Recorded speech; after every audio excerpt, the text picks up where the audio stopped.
Hello, this is going to be a GIS introduction video, and I basically just want to cover some of the highlights of a GIS system, just an overview, so we won't like do a deep dive into how QGIS works or PGAdmin or any of those. I just want to try to tie everything together to give you an overview of how you might be able to use GIS systems.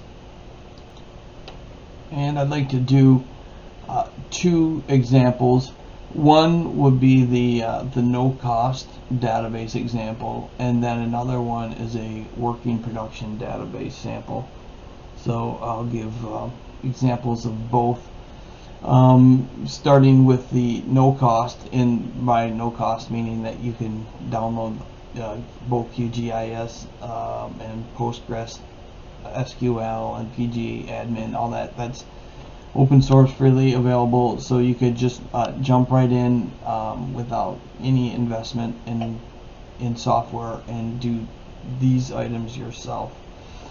The working production database is an expansion on that, and kind of shows you how you could really utilize all the components of what we're talking about in this video to really take care of some business, and we're going to show how that's done with a real world example of software that I use every day. So starting over here on the first example, we're going to fire up QGIS. It's a very popular GIS free open source software that you can use.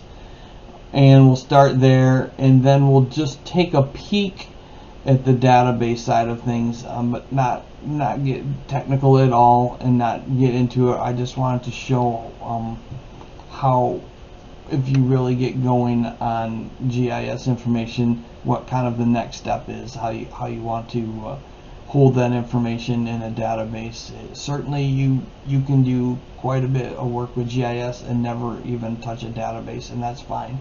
I'm just looking to give some examples of what you could do with it.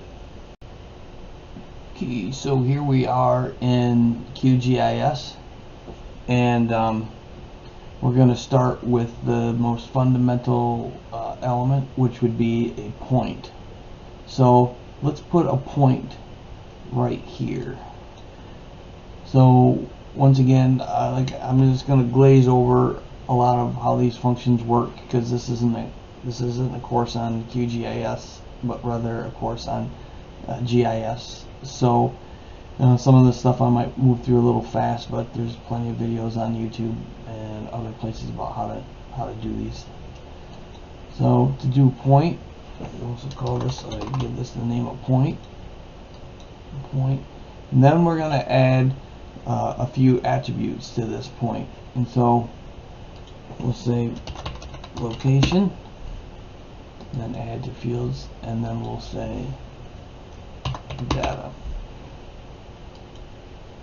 And the important point about this is that the attributes that you add to the point, you can add as many points of interest to the point that you like. They're called attributes. So as you can see in this example, we just chose two, which were the location and then the data. So the data can be anything associated with that point. And as we move into a little bit more real world examples and using of databases, you'll see that there's tons of attributes that are associated with points and lines and polygons, which is like what this building is right here. But let's start simple and just do a point right away. So we've created a point, so let's just land a point, and let's say we're going to land it right here. So now we've done it, created our point. And then next thing is we want to fill in the attributes of the, and so as you remember, when we created the point, we said location. So the location is, we'll just put in, it's at the stadium. And the data can be any kind of data that you want associated, and there can be many more points of data. For lack of a better description, we'll just say 50 yard line, and those will be our 2 points of data, and then we just say okay, and now we have a data point, which is nice, but admittedly not exactly the most thrilling thing in the world. You think that, well, it's one data point, I can keep track of that on my head, and it's on the 50-yard line of the stadium, so okay, great. But let's say that you wanted to put in more data points, so we wanted to tag each building, so now we've tagged the central services building, and we'll just say room 5-4, something like that. So okay, so now we have 2 points, and then we can do this one, and we have Wells Hall, and we'll say basement. So now we have 3 data points. So that's cool. We're starting to load some information in, and you can see that how that might be handy. But just looking at dots on a screen aren't exactly. It still isn't giving you much information. But what you're doing in the background is you're building what's called an attribute table. So as you're doing that, you are recording this. So now this is getting into, you know, something you might be able to use.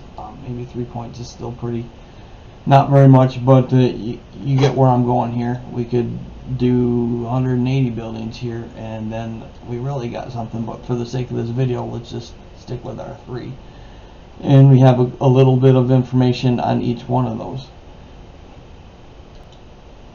But maybe the most important information here is what's called the spatial information, and that's the information that you don't even see, which is fine, because the spatial information just ends up, for the most part, getting in the way, especially when we're talking about keeping things in essentially a spreadsheet view or something like this. You don't really care about what's going on underneath the hood. But I thought it would be good, since we're doing an introductory course here, to just take a second and lift up the hood a little bit and see what's going on, to kind of give you a better understanding of how that works. And then once you get a little bit more advanced into it, you'll use the coordinates more often, but definitely at the beginning you really won't care about them. But let's take a look here and see what's going on. So one of the more awesome things about QGIS is that it actually you can use Python to write scripts to do all kinds of things. That really gives you a lot of power once you start to understand a little bit more about how it works. So and the reason I say that is you can simply, here's a quick little script that's going to grab the active layer, which is points, and it's going to loop through it and get the geometry for the points. So if I run this, there we go. So what this is telling us is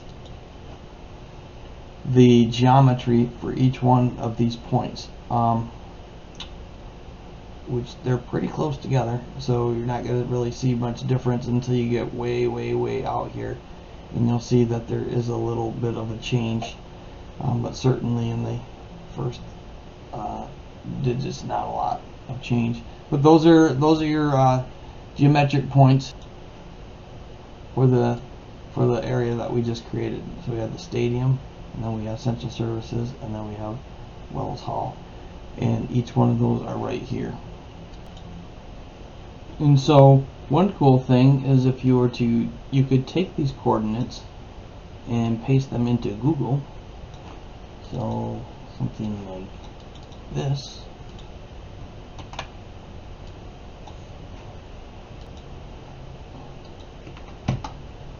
And you would get exactly where we were at, the Spartan Stadium. So that's a nice little example of taking the coordinates from the real world example, so to speak, and pasting them, and then you can have a look at where you're at. So you have your your latitude is 42, and then you have your longitude 84. Alright, so now that we know about points, let's do, how about a line? And we'll just do a line segment to begin with. So once again, we'll create something. So we'll call this line, and then the geometry will be a line string, and then we'll say location, once using the same as you did, and then we'll say just something to associate with it, just so we can fill in some information while we're working along, and then okay. And then let's go ahead and just do a line segment. So we'll say from here straight across to right here. So there's our line segment. We will say it's Harrison to, so we'll say Harrison load, and then the data we'll just say line segment.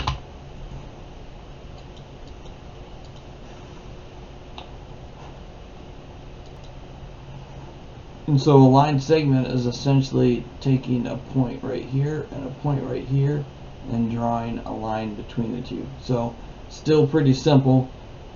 It's just one step above a line, or I'm sorry, a point. And let's take a look at that line at the geometry of it. So here we can see we have at least a little bit more information than we did on the point, and it's just showing us what I explained. You have this point right here and this point right here, and then the software is just drawing a line between them with the 2 points, and you have your segment. But this is your spatial data that's being logged in the background that you don't see unless you there's ways to specifically request to see that information in your attribute table. So you could create a column here, let's say X, and a column here Y, and you could see this information. So it is available to you, but that's going to be beyond the scope of what we're going to talk about today. But I just want to let you know that you do have access to it, either by a quick little script like this, or you can also query it into your table. So now that we've looked at points and a line, let's do something a little bit more interesting and a little bit something that might relate a little more to a real world application. So let's draw a path. So we're going to stay within the line. So we're still going to use this feature, but we're going to add another feature to it, but we're going to do a little bit different. So we're going to come along here, so we're going to stop there and here. So we're basically going to follow this road, red cedar, up a little bit, and something like that. So we've stopped in quite a few spots. So we'll just say that this one, we'll just say I am building, and then we'll say multi-line, we'll call it that. That'll be the attributes for it. And let's help ourselves see that line a little bit better, so we can give it something like this, and that will really makes it stand out. So these are the two features that we have created under the line category. Now if I wanted to have a whole another feature set, then I would just create another, we could say like this, line 2, for lack of I'm not even I'm going to say line string. Now I'm not even going to give it any attributes because I don't care. But anyways, what I'm trying to say is, so now we've created, so we can create a whole other feature set with different categories and things like that if we wanted to. but I don't really want to go down that path too much. I just wanted to give you an example. So anywho, here's our two. So now let's take a look at what we've done. So once again, we can get the geometry by running this, and now we see this line string. That was the first one that we created the points, but now look at this one. This has got point after point after point, and they're just simply strung together. So that's the spatial data. And as you can see, it doesn't take long for the spatial data to become relatively unwieldy, and so that's why when they store this kind of information, it's in a special kind of database called a spatial database, and that database is set to deal with all this. And this is just a very small example. You might have a line going all the way across the country, and thousands of points. So you're going to have to log that somehow, and that's a spatial database is set up to handle that information. And we can also take a look at our table and see that this is the information. So once again, we've logged the information, and the program is masking all that spatial data because really you don't care about it anyways, for the most part. So now that we have at least a general understanding of a line and a point, let's take one step further and think about how we could have a spatial database to house this information. And granted, this isn't exactly the greatest example because it's only a few small points and lines. So but you have to try to imagine a larger scale operation, which we'll look at when we look at the other example of how this really makes sense. In fact, let me bring in actual line. It's a shape file here that actually is something that's a little bit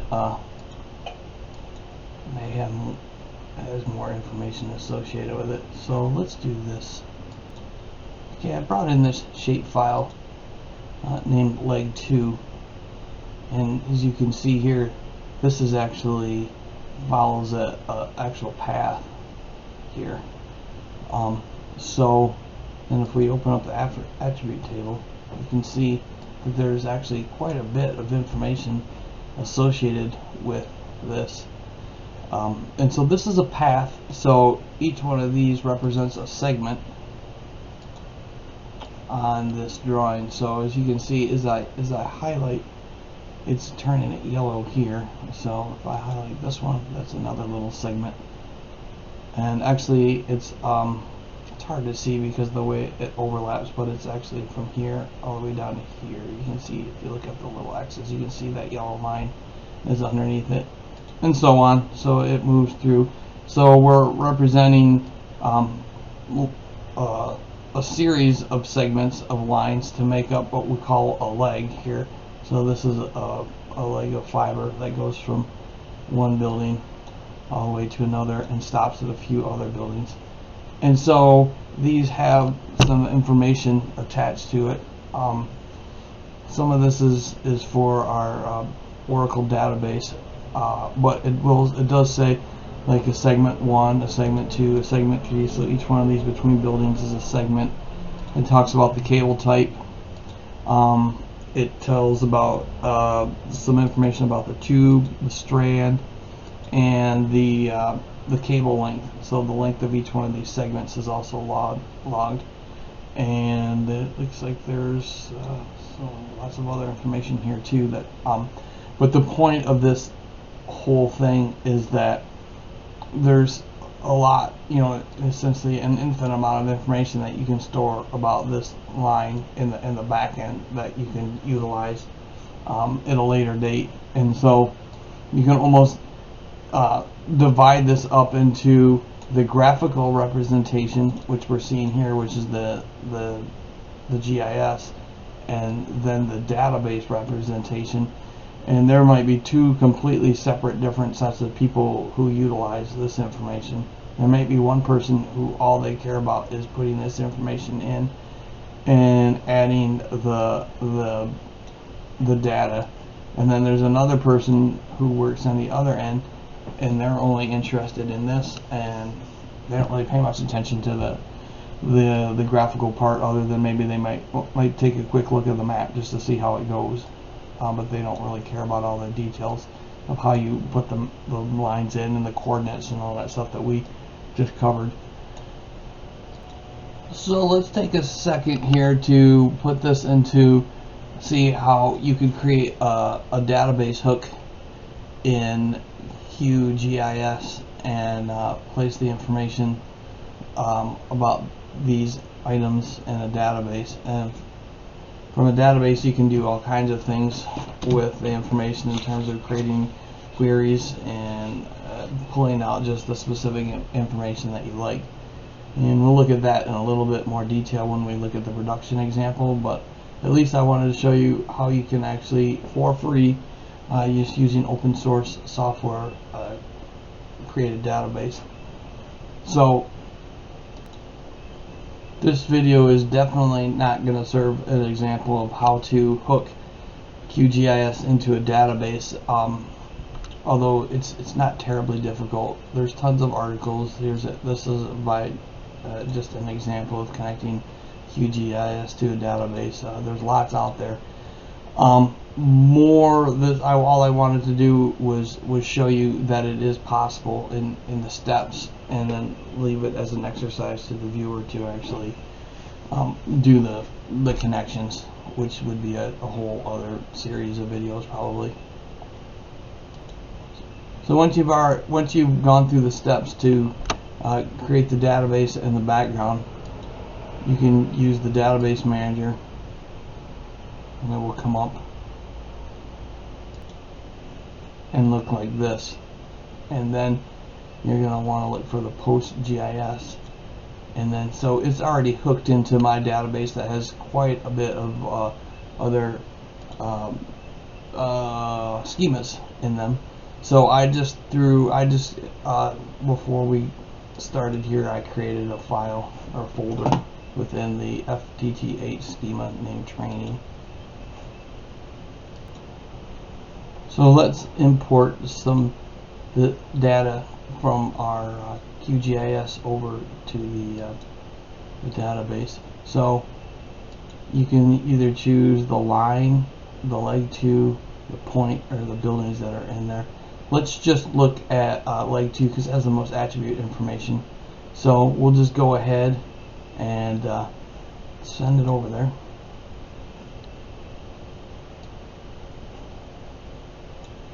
And as you can see, it was successful.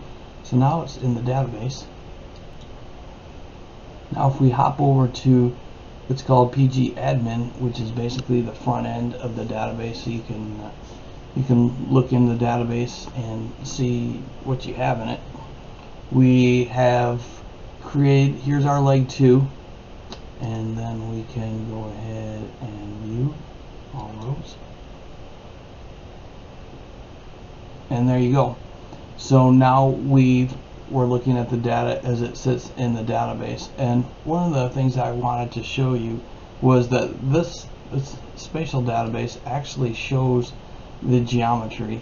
And this is the crazy format that the database saves it in. So it's not in the well-known text format anymore, the way we looked at it when we ran that quick little Python script.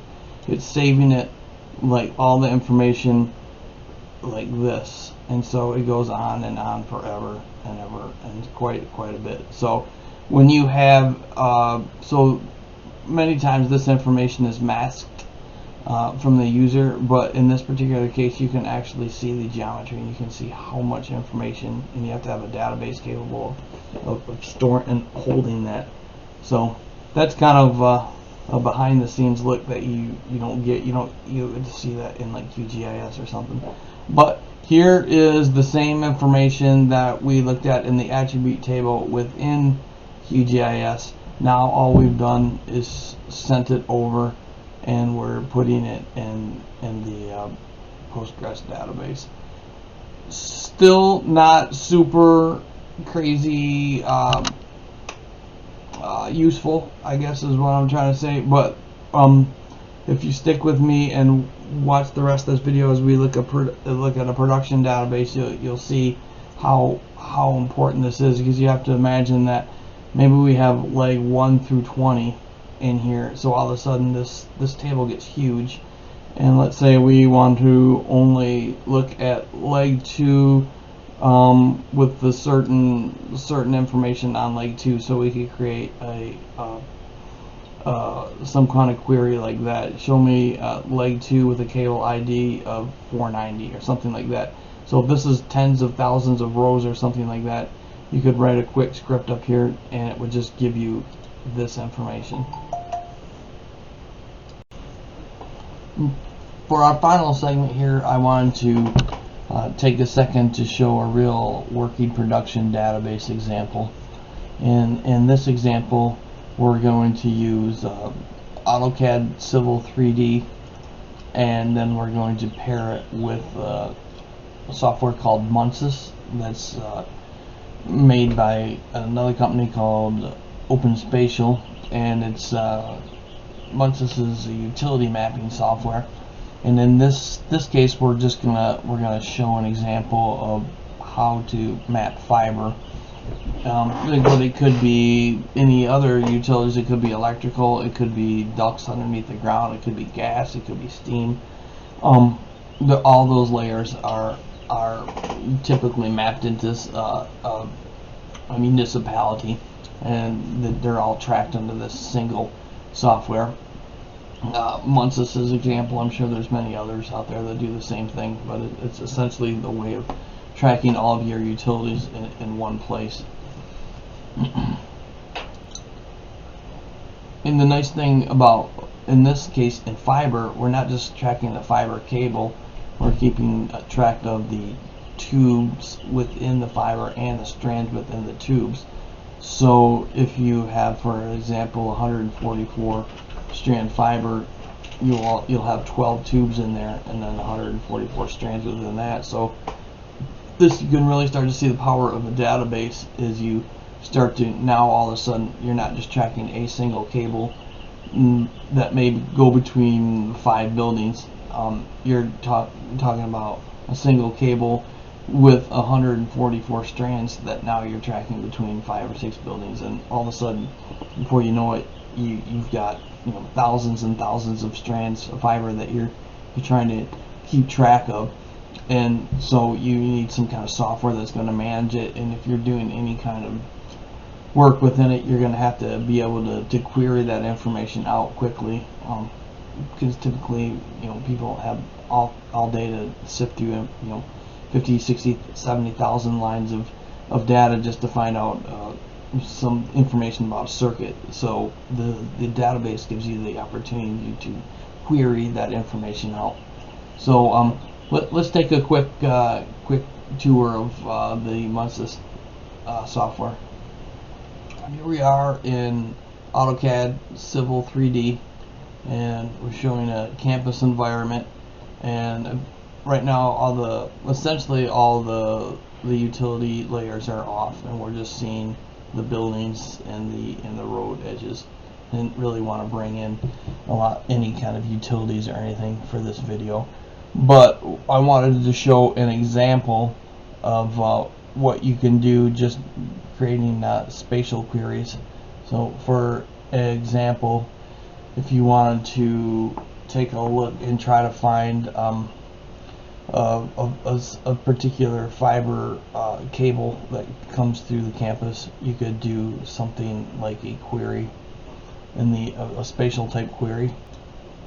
So in this case, you would have to know the name of the fiber cable, which I do in this case. So let's take a look here, filter, and then so we're going to look for the fiber cable that is named leg 3. So we can just come over here, and since there's a query that was set up in the background, I guess I should show that. So if we do this and edit filter conditions, there's a query that's built up using the tables that will find this information. That's a little way beyond the scope of this video, but just so you can see that it is possible.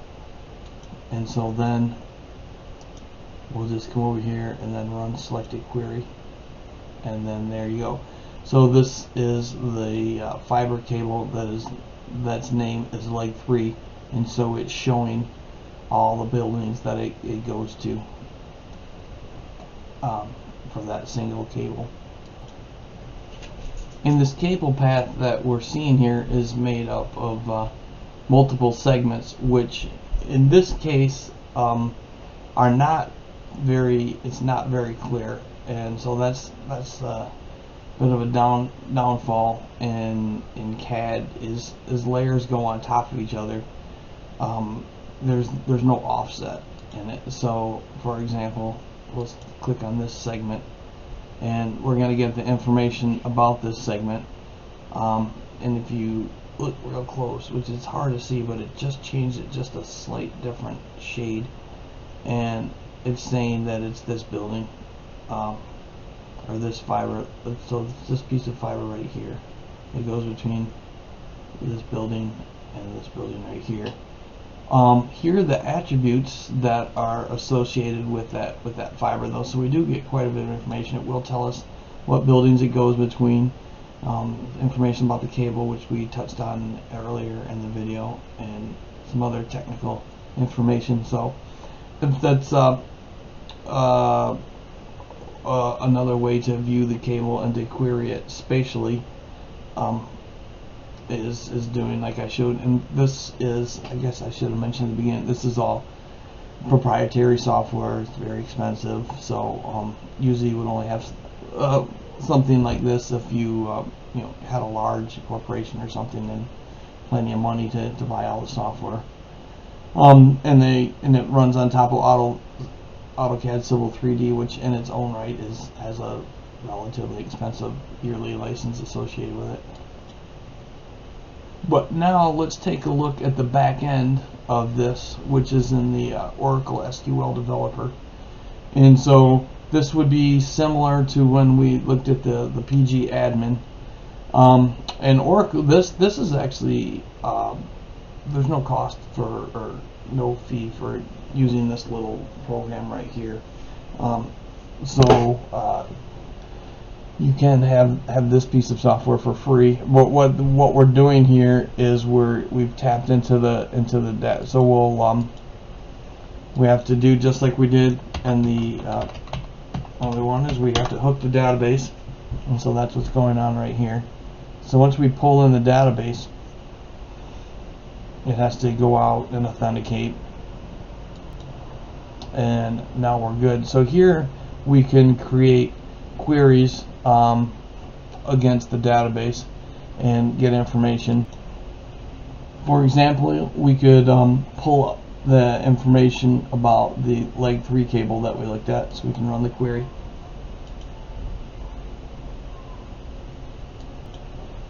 Now the thing about this database is it's actually keeping track of, so this is for fiber optics, so we have within the cable we have tubes, and within the tubes there are 12 strands of fiber.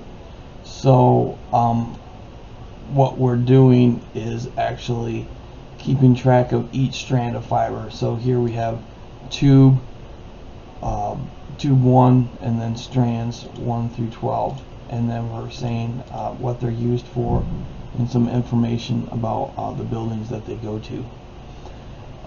And so you could even further, if you wanted to, develop your query. And so if you were only interested in, let's say, these items, so the tube 17 and strand number 1, you could run this query, and so now instead of having all those lines and lines and lines of information, we've just distilled it down into what we need right here. So so you can see, start getting an idea for how useful it can be to have a database and getting the information that you need about. So now we're looking at information just about a particular tube and the particular strand and how it makes its way through the network and what buildings it goes to. And one thing you'll notice here, this path ID is quite handy.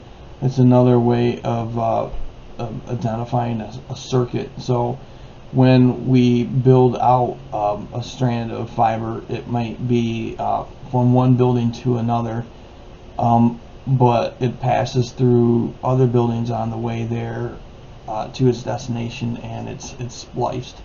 So we can kind of track that if we know what the path ID. So we could write a query that would look at the path ID, and so let's just take a look at this particular path ID right here and see what happens if we run it.